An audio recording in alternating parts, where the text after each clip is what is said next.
How do I read the Bible before I sit down to write my sermon? More often than not, on a Monday, I will read through all three passages set by the lectionary. I tend to stick to the lectionary because that ensures that I don't suddenly jump onto a hobby horse. Before I start writing my sermon, I sit down and read the three Bible passages of the lectionary that are given for that week. I then go away and think about some of them.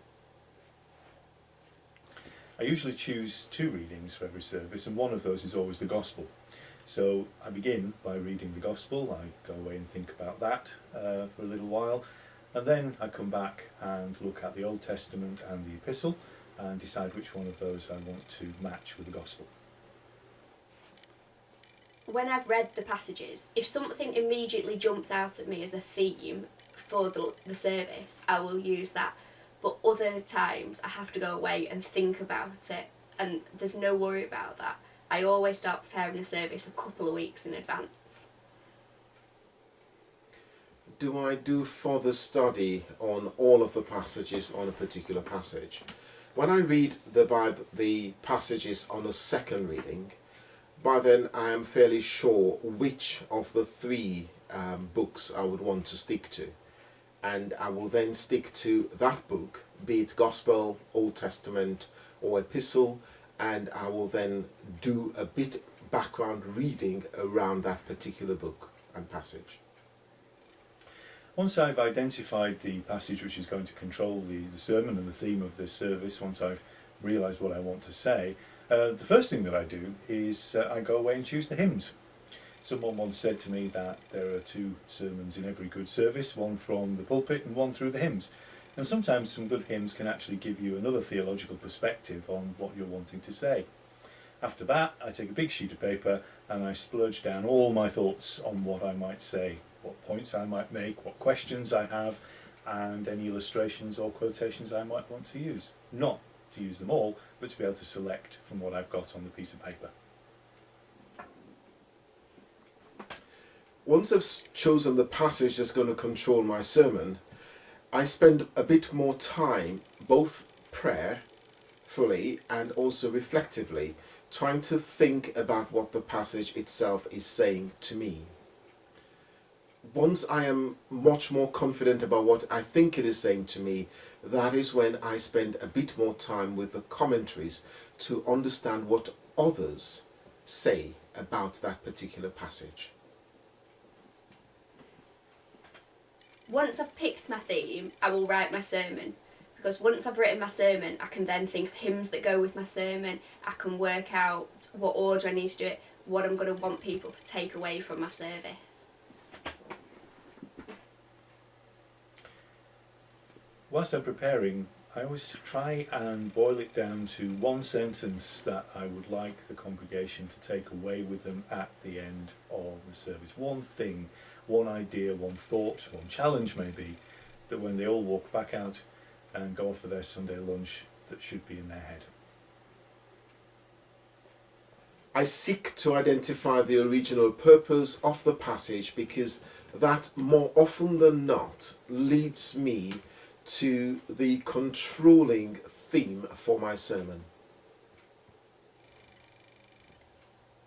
I always think to myself, what do I want the congregation to go away thinking? What do I want them questioning? I don't want them going into the coffee after the service talking about last night's football. I want them going into that talking about what they've just heard. In terms of structuring the sermon, it can vary. But I like to start off with perhaps an illustration or an anecdote or a story perhaps, which is fairly ordinary, which roots and grounds the idea in people's ordinary life and experience. And then from there I tend to build 2, maybe 3 points that I want to expand from it. I structure my sermon very much about what's going on. How can I use that context of what it is in today? Where's it happening? What's it happening? What can you take away from that? What do you need to learn? Can you go and take that into today's environment? How do I structure the sermon to achieve the aim? That's the trickier bit. Because the first thing that I will always wrestle with is, what type of service is it am I going to be in? But if we put that to one side for a second, the structures of 60% of my sermons will always be around 3 points.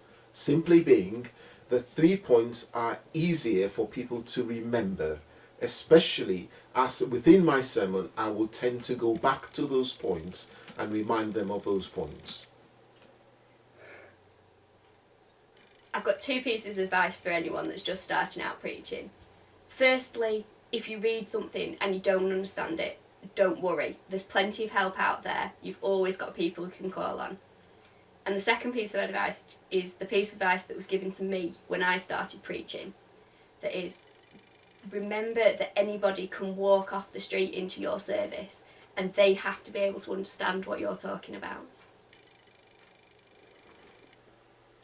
If I had any advice to give to you, it would be, don't try and run before you can walk. Learn the rules of good sermon construction, good service construction, and practice that. Get good and confident at that first, because you can't really break the rules until you know the rules. Don't think you have to be too different too quickly. A good, well-constructed, solidly delivered service is always going to do the job.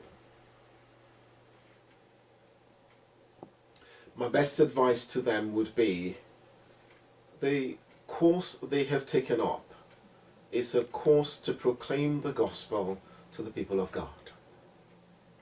Trust God. Start your sermon preparation by praying. Take time. Don't rush the preparation of a sermon.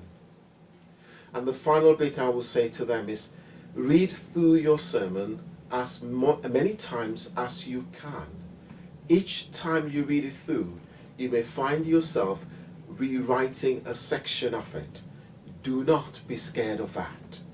And at the end, when you've finished your writing and you're ready to deliver, pray about it.